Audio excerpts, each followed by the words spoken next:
Sometimes I wonder how people can be so cruel without even realizing it.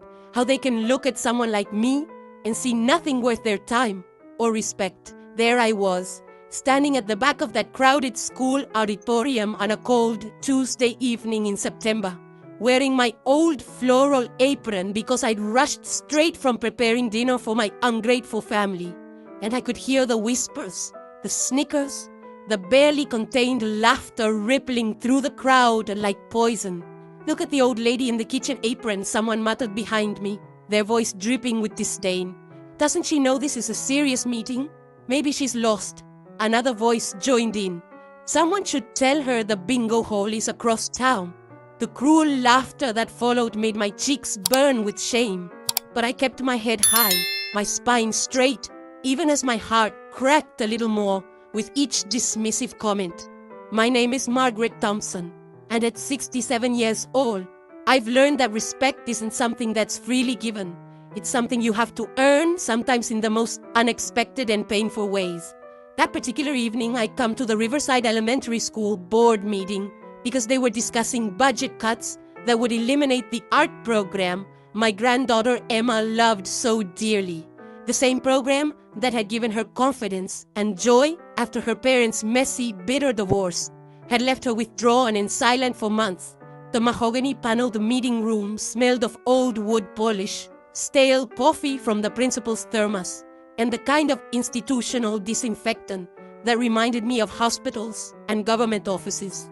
Harsh fluorescent lights buzzed overhead like angry wasps, casting unflattering shadows on the faces of parents dressed in their expensive business suits, designer dresses, and polished shoes that probably cost more than I spent on groceries in a month. I felt like a sparrow among peacocks, clutching my worn leather purse, the same one I'd carried for 15 years, and trying desperately to find an empty seat where I could blend into the background. "Excuse me, ma'am," said a woman in a crisp navy blazer, her tone suggesting I was some kind of inconvenience she had to deal with. She didn't even bother to look at me directly, instead addressing a point somewhere over my left shoulder. "I think you might be confused. The custodial staff meeting is held downstairs in the basement." More laughter rippled through the crowd, and I felt my face flush hot with embarrassment and something deeper.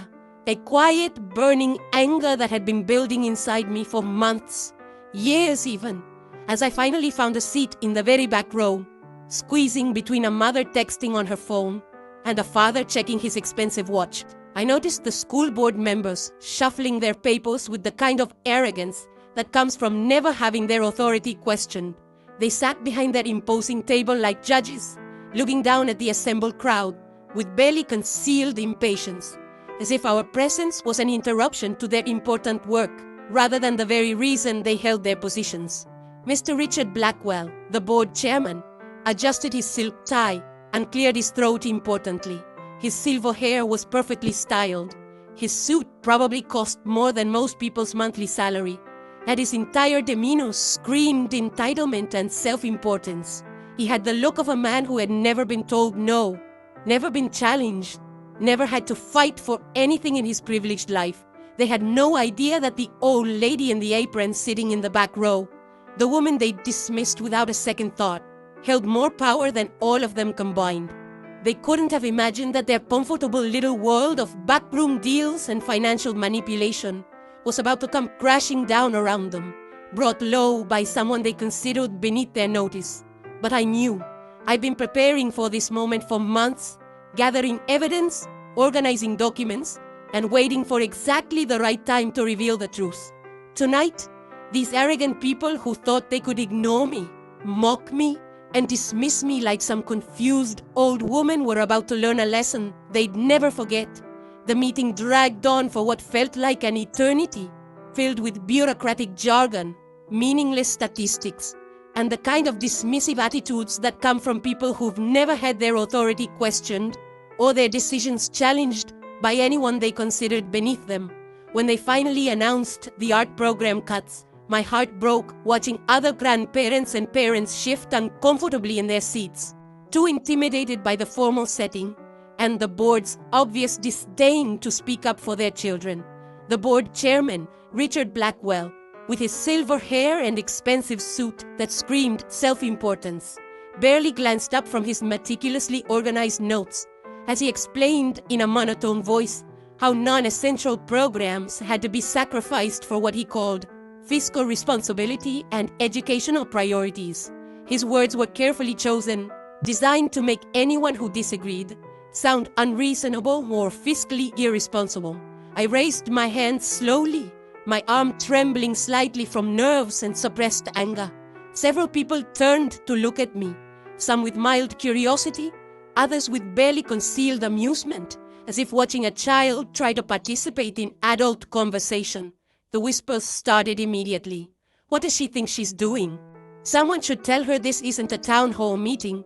Yes, Mr. Blackwell said with the kind of patronizing tone one might use when addressing a confused elderly person who'd wandered into the wrong building.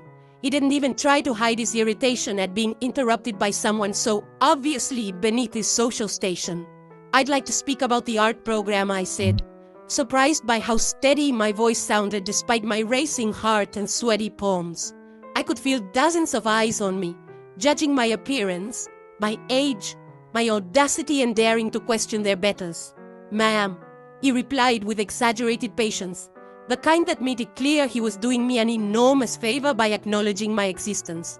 We've already made our decision based on careful financial analysis conducted by qualified professionals. The budget simply doesn't allow for programs that don't directly contribute to standardized test scores and measurable academic outcomes. The budget doesn't allow for a program that costs $12,000 annually, I interrupted, standing up slowly, my knees protesting after sitting in the uncomfortable plastic chair for over an hour. The room fell silent, and I could feel the weight of their collective judgment pressing down on me like a physical force. That's less than what you spent on new leather chairs for this very room. Chairs that cost $14,000 according to the public procurement records I reviewed last week. Mr. Blackwell's confident expression faltered slightly, his face beginning to redden around the edges like a man who'd been caught in a lie, but wasn't sure how much the other person actually knew. I'm sorry, but who are you exactly? Are you even a parent or guardian in this district? Do you have any children currently enrolled in our schools? The question hung in the air like smoke from a fire, heavy and suffocating. Around me, I could feel the judgment intensifying. The assumption that someone like me, someone in a faded floral apron who looked like she belonged in a kitchen rather than a boardroom, couldn't possibly have anything valuable or intelligent to contribute to their important discussion about education and fiscal responsibility. I smiled softly. The kind of smile that comes from knowing something others don't. The kind of smile that holds secrets and promises of revelations to come. I'm Margaret Thompson. And yes, I have a very deep interest in this district's success. Deeper than you could possibly imagine. The condescending looks continued. But I could see a flicker of uncertainty in Mr. Blackwell's eyes now. Something in my tone, in my confidence, had caught his attention. He was beginning to realize that perhaps this wasn't going to be as simple as dismissing another concerned citizen and moving on to the next agenda item. What would you do if people constantly underestimated you based on your appearance? Have you ever felt invisible in a room full of people who should have been listening?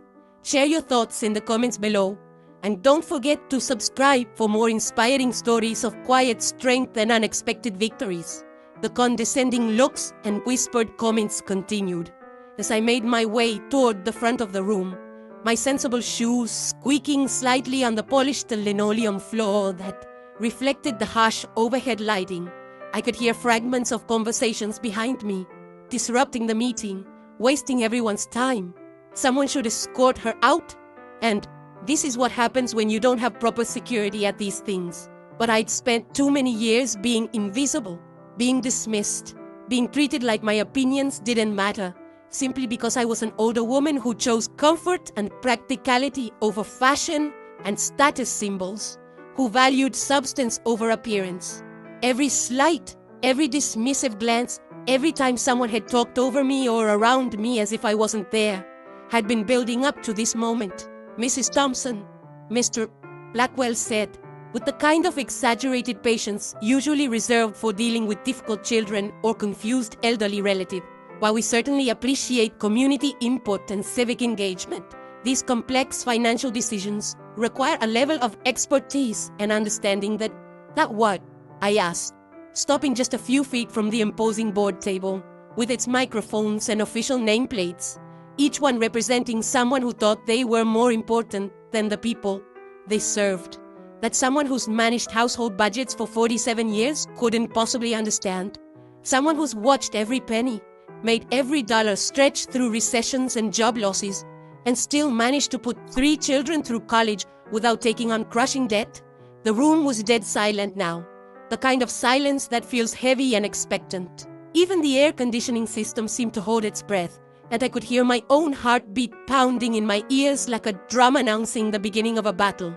The art program you're so eager to eliminate, I continued, my voice growing stronger and more confident with each word, serves 234 children in this district.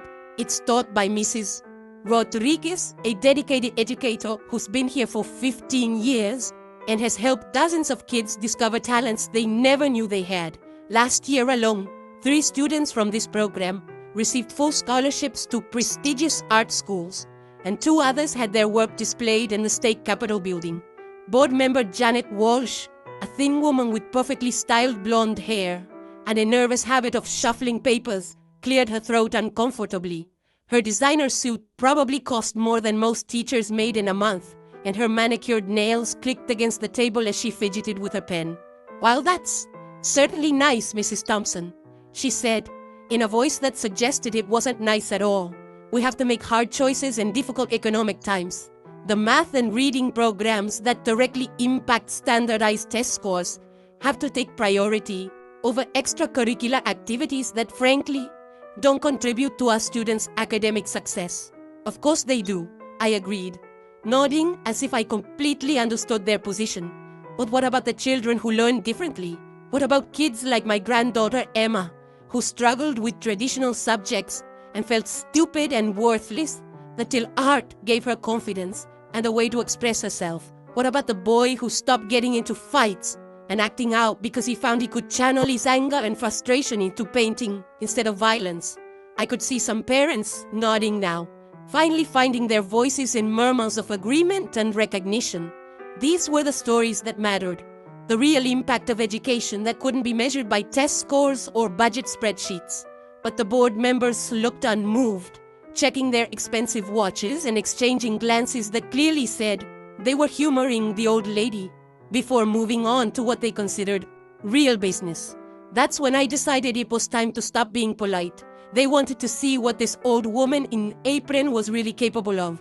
They were about to find out. "You know what I find particularly interesting?" I said, reaching into my worn leather purse and pulling out a carefully folded piece of paper that I'd been carrying for weeks, waiting for exactly this moment. The paper felt significant in my hands, weighted with the power to change everything that was about to happen in this room. This district's budget shows some absolutely fascinating expenditures that I think the taxpayers in this room would love to hear about. $43,000 for administrative consulting services last year. Services that, according to my research, consisted mainly of golf outings and expensive lunches at the country club. $67,000 for new technology equipment that's still sitting unopened in boxes in the storage room because no one bothered to train the teachers how to use it. Mr. Blackwell's confident smirk began to fade like ice cream in summer heat, and I could see a thin sheen of perspiration forming on his forehead, despite the air conditioning running at full blast. His hands, which had been casually resting on the table, now gripped the edge with white knuckles. And my personal favorite, I continued, savoring the growing panic in their eyes, $18,000 for a leadership development retreat at a luxury resort in Aspen, complete with spa treatments, 5-star dining, and golf lessons, all in the name of improving educational outcomes, of course. Those are all legitimate educational expenses that were properly approved through the appropriate channels. Mr. Blackwell started, but his voice lacked its earlier confidence. "Are they?" I interrupted, unfolding the paper with deliberate slowness, my hands steady despite the adrenaline coursing through my veins like electricity. "Because I have copies of the actual invoices right here, obtained through Freedom of Information Act requests. Amazing where you can find when you know where to look, and you're not afraid to ask uncomfortable questions. The room erupted in whispers and gasps, parents pulling out their phones to record what was happening, and I could see the board members exchanging panicked glances like conspirators whose plot had been discovered. Janet Walsh's face had gone from pale pink to ghostly white, and she was frantically shuffling through her papers as if looking for an escape route. The administrative consulting was provided by Blackwell Consulting Services. That wouldn't happen to be your brother-in-law's company, would it, Mr. Blackwell? The one that was incorporated just 6 months before receiving its first district contract, I asked, my voice carrying clearly through the now electrified auditorium. And the technology purchase, I continued, turning my attention to Mrs. Walsh. Well, that's interesting too, considering the vendor, Tech Solutions Plus, is owned by your husband. Quite a coincidence that his company happened to submit the winning bid, don't you think? Especially since their quote was 30% higher than the other bidders. Where did you get those documents? Mr. Blackwell demanded, his voice no longer condescending but sharp with worry and barely controlled panic. Those are confidential financial records. Public records, Mr. Blackwell, I replied with that same quiet smile I'd been perfecting for decades. Amazing what you can find when you know where to look, and you're not afraid to ask uncomfortable questions. I may wear an apron to school meetings, but I'm not stupid, and I'm certainly not blind to corruption when I see it. The transformation in the room was palpable. The same people who had laughed at my appearance 30 minutes ago were now leaning forward, hanging on every word. The dismissive attitudes had evaporated, replaced by a growing sense that they were witnessing something significant, something that would change everything. Have you ever had to stand up to people who underestimated you? What gave you the courage to speak your truth when everyone expected you to stay silent? Let us know in the comments, and make sure to hit that like button if you're enjoying Margaret's journey of quiet revolution. The silence that followed my revelation stretched for what felt like an eternity, thick and heavy like the air before a thunderstorm. I could see Mr. Blackwell's mind racing, calculating how much I actually knew and how much damage I could potentially do to his carefully constructed web of financial impropriety. The other board members looked like deer caught in headlights, probably wondering how their comfortable little arrangement of mutual back-scratching and profit-sharing had been discovered by a grandmother in a faded floral apron. Mrs. Thompson, Mr. Blackwell finally said, his tone now carefully controlled and diplomatic, the kind of voice politicians use when they are trying to manage a crisis without admitting wrongdoing. Perhaps we should discuss these concerns privately in a more appropriate setting where we can review the documentation properly and address any misunderstandings. Oh no, I interrupted firmly, my voice carrying an authority that surprised even me. We're going to discuss this right here, right now, in front of all these parents and taxpayers who deserve to know exactly where their hard-earned money is really going. You see, I've been doing quite a bit of research over the past few months, ever since I first heard about these budget cuts. I reached into my purse again and pulled out a thick manila folder that I'd been preparing for weeks, filled with documents, printouts, and carefully organized evidence. The rustling of papers was the only sound in the room as parents craned their necks to see what other secrets I might reveal, what other uncomfortable truths I was about to expose. Did you know that standardized test scores in this district have been declining steadily for 3 consecutive years? I asked, opening the folder and pulling out a graph I'd created using publicly available data. Did you know that teacher turnover is at an all-time high because educators are leaving for districts that actually support them instead of treating them like disposable resources? Mrs. Rodriguez, the art teacher whose program was being eliminated, was sitting in the 3rd row with tears streaming down her face. She'd been fighting to save her program for months, submitting proposal after proposal, attending meeting after meeting, only to be told repeatedly that there simply wasn't enough money in the budget. Now she was learning that the money had been there all along. It had just been spent on other things. Did you know that we have classrooms with leaking roofs, broken heating systems, and outdated textbooks that are falling apart? I continued, my voice rising slightly with righteous indignation. Did you know that the library hasn't been able to purchase new books in 2 years because there's no money in the budget for such luxuries? A parent in the front row, a woman I recognized from school pickup but had never spoken to, stood up with fire in her eyes. Is this really true? Are you people actually spending our tax money on luxury retreats and paying your relatives while our children's classrooms are falling apart? Her voice carried the kind of maternal fury that every parent in the room could relate to. The protective instinct that emerges when someone threatens your child's future. More parents began standing, voices rising in a crescendo of anger and disbelief that had been building for months, maybe years, as they watched their children's educational opportunities diminish, while being told there simply wasn't enough money. The board members looked trapped now, their carefully constructed facade of fiscal responsibility crumbling under the weight of public scrutiny and documented evidence of their hypocrisy. But I wasn't finished yet, not even close. I had spent too many years being dismissed and ignored to waste this moment of having everyone's complete and undivided attention. But you want to cut art, I said, my voice cutting through the growing murmur of angry voices. You want to eliminate music programs that give children joy and creative expression.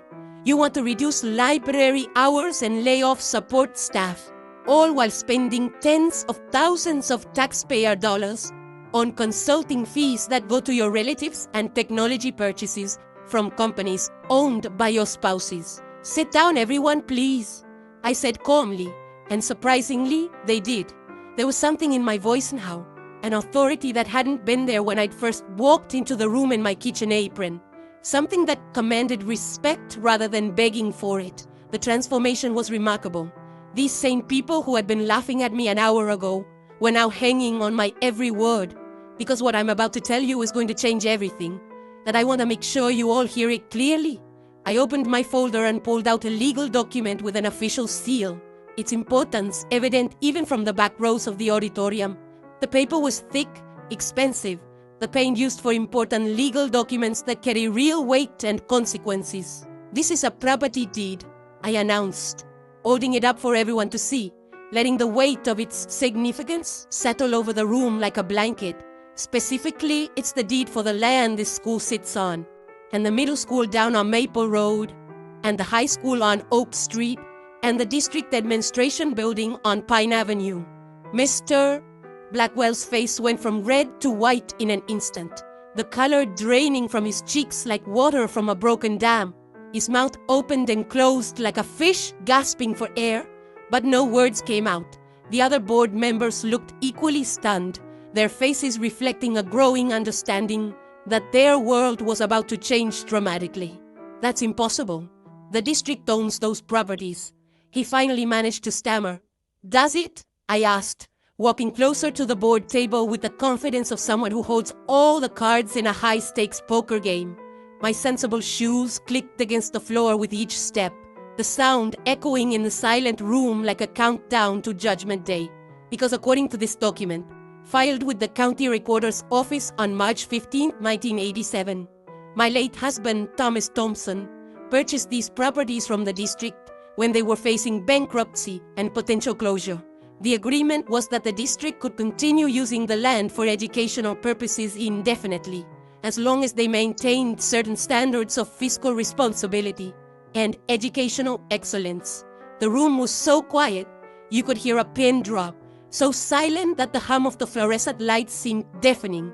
Parents were staring at me with a mixture of shock, awe, and growing respect, while the board members looked like they were about to be physically sick. You see, I continued, my voice steady and clear, carrying to every corner of the room. My husband was a quiet man who believed deeply in the power of education to change lives. He'd grown up poor in rural Kentucky, the son of a coal miner who died of black lung disease when Thomas was just 14. He knew that school was the only way out for children like him, the only path to a better future. I could see some of the parents wiping away tears now, moved by the story of a man who had sacrificed so much for children he would never meet. When the district was about to lose these properties to creditors 38 years ago, Thomas stepped in. He used his life savings, money we'd been saving for our own retirement, to purchase the land. He didn't want recognition or fanfare. He just wanted to make sure children would always have a place to learn. Janet Walsh found her voice first, though it came out as barely more than a whisper. But I'm just what? I asked, raising an eyebrow and fixing her with a steady gaze that made her shrink back in her chair. Just an old woman in an apron. Just someone you can dismiss and ignore. Just someone whose opinions don't matter because I don't wear expensive suits or carry designer handbags. The shame on their faces was evident now. A deep red flash of embarrassment and growing fear as they began to understand the magnitude of their mistake. What assumptions have you made about people based on their appearance? Have you ever been surprised by someone you initially underestimated or dismissed? Share your experiences below, and don't forget to subscribe to see how Margaret's story reaches its powerful conclusion. I let the weight of my revelations settle over the room like snow, watching as the implications slowly dawned on the faces around me. The legal document felt solid and reassuring in my hands, proof of a truth that had been hidden for decades, a secret that my husband had made me promise to keep until the right moment arrived.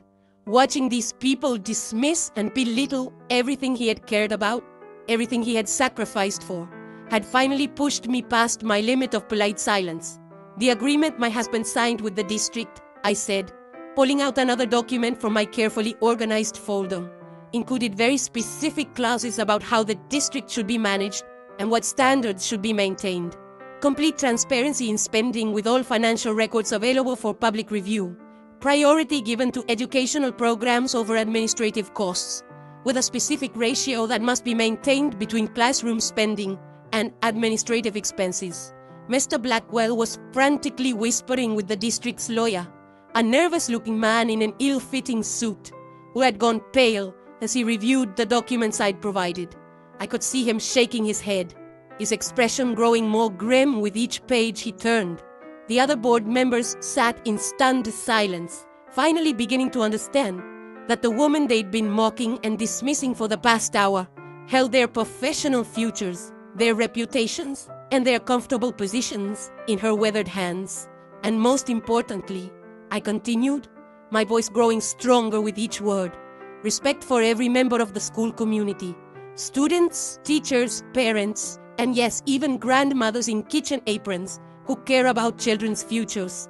The agreement specifically states that all community members have the right to be heard and treated with dignity, regardless of their social status or appearance. The irony wasn't lost on anyone in the room. These people had violated the very terms that allowed them to use the buildings they sat in, simply by treating me with such contempt and dismissal. Now, I said, my voice taking on a business-like tone that surprised even me, let's talk about what's going to happen next. First, the art program will not only be restored immediately, it will be expanded.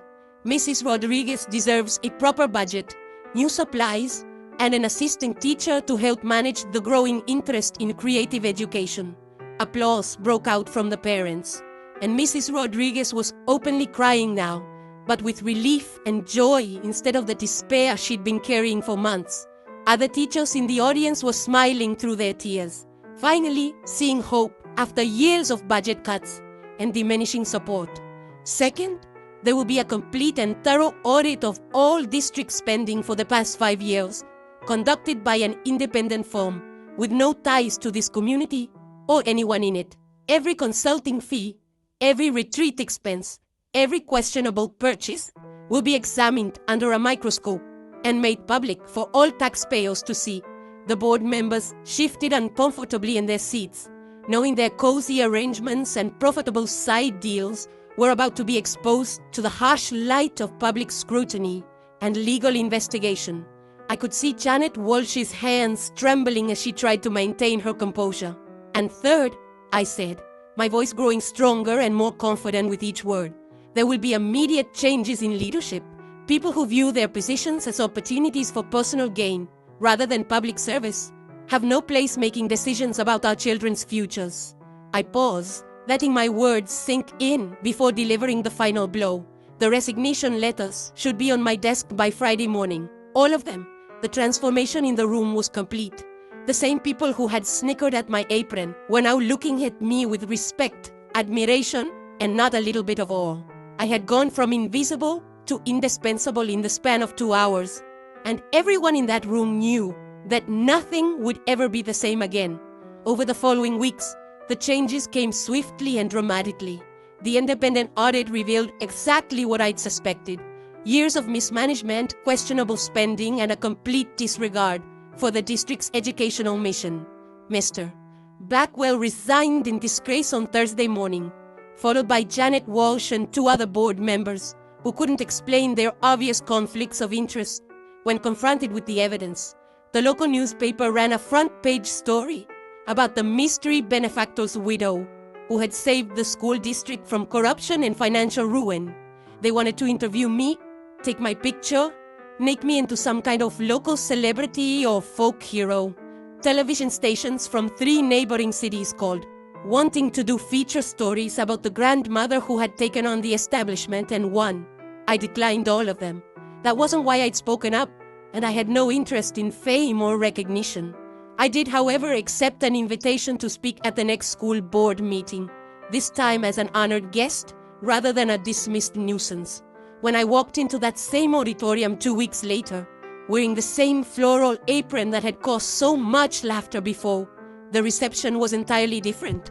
People stood and applauded before I even reached the podium. Children from the art program had made me a banner that read, "Thank you, Mrs. Thompson," in bright, colorful letters that reminded me why I'd fought so hard in the first place. Emma, my granddaughter, was in the front row with her latest painting, a beautiful portrait of an older woman in an apron, standing tall and proud, with her chin raised and her eyes bright with determination. "It's you, Grandma," she whispered when I hugged her before the meeting started. "You're my hero.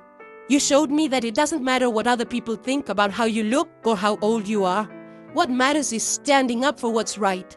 The new board chairman, a retired teacher named Mr. Garcia, who had been elected in a special election, invited me to sit at the board table instead of in the audience. "Mrs. Thompson," he said with genuine respect in his voice, "we'd like to offer you a permanent position as community advisor. Your wisdom, your oversight, and your obvious commitment to educational excellence would be invaluable to this district moving forward." I considered the offer carefully, turning it over in my mind like a precious stone. Part of me was tempted. After years of being invisible, it felt good to be needed, to be respected, to have my opinions valued and sought after. But I had learned something important about power during this whole experience. It's not about the title you hold or the recognition you receive. True power comes from knowing when to use your voice and having the courage to stand up for what's right, regardless of the consequences. "I appreciate the offer more than you know," I said, looking around the room at all the faces that were now watching me with respect instead of dismissal. "But I think I can serve the community better as I am, as a grandmother who cares about children's futures and isn't afraid to ask hard questions when necessary." The art program was not only restored but expanded, with 3 new teachers and a waiting list of students eager to explore their creativity. The district's finances became completely transparent, with monthly public reports and community oversight. Most importantly, the culture had shifted. People were listening to each other with respect, regardless of age, appearance, or social status. What would you do if you suddenly found yourself in a position of unexpected power? How would you use it to make positive changes in your community? Let us know your thoughts, and make sure to like this video if Margaret's journey is inspiring you to stand up for what you believe in. 6 months later, I was back in my kitchen on a Sunday afternoon, wearing that same floral apron and preparing dinner for my family. But everything had changed.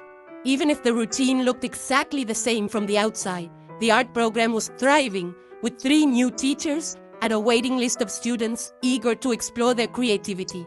The district's finances were completely transparent and accountable, with monthly public reports that anyone could access. And most importantly, the culture had shifted. People were listening to each other with respect, regardless of age, appearance, or social status. Emma burst through my kitchen door, her arms full of art supplies, and her face glowing with the kind of excitement that only comes from discovering your true passion. "Grandma, guess what? I got accepted into the summer art intensive program at the State University, and Mrs. Rodriguez says I have real talent and should consider applying to art school when I graduate." I hugged her tight, remembering the shy, withdrawn little girl she'd been just a year ago after her parents' divorce. The art program hadn't just given her skills, it had given her confidence, a voice, and dreams for the future that stretched far beyond what she'd ever imagined possible. "I'm so proud of you, sweetheart," I said, smoothing her hair the way I'd done since she was small. "But remember, talent is just the beginning.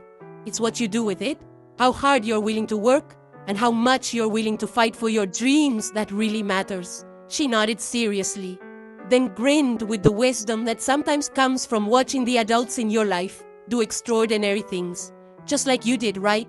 You had the power to help all along, but you waited until the right moment to use it. You showed me that sometimes the most important battles are fought by people nobody expects to win. Smart girl. She understood something that had taken me 67 years to learn. True strength isn't about demanding respect. It's about earning it through your actions, your integrity, and your willingness to stand up for others when they can't stand up for themselves. It's not about the clothes you wear or the titles you hold. It's about the courage to speak truth to power, even when everyone else has written you off as irrelevant. As I watched Emma set up her easel in my living room, chattering excitedly about her latest project and her plans for the future, I thought about all the other invisible people in the world. The older women dismissed as irrelevant, the quiet voices drowned out by louder ones, the people whose worth is judged by their appearance rather than their character or their contributions. We're everywhere, in every community, and we're stronger than anyone realizes.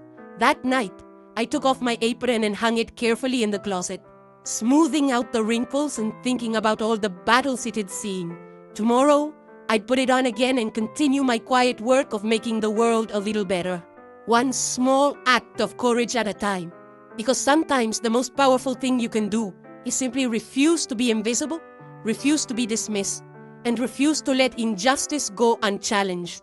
The greatest victories aren't always the loudest ones, and the most important heroes don't always wear capes. Sometimes they wear kitchen aprons and sensible shoes, and they change the world not through grand gestures, but through the quiet determination to stand up for what's right when it matters most.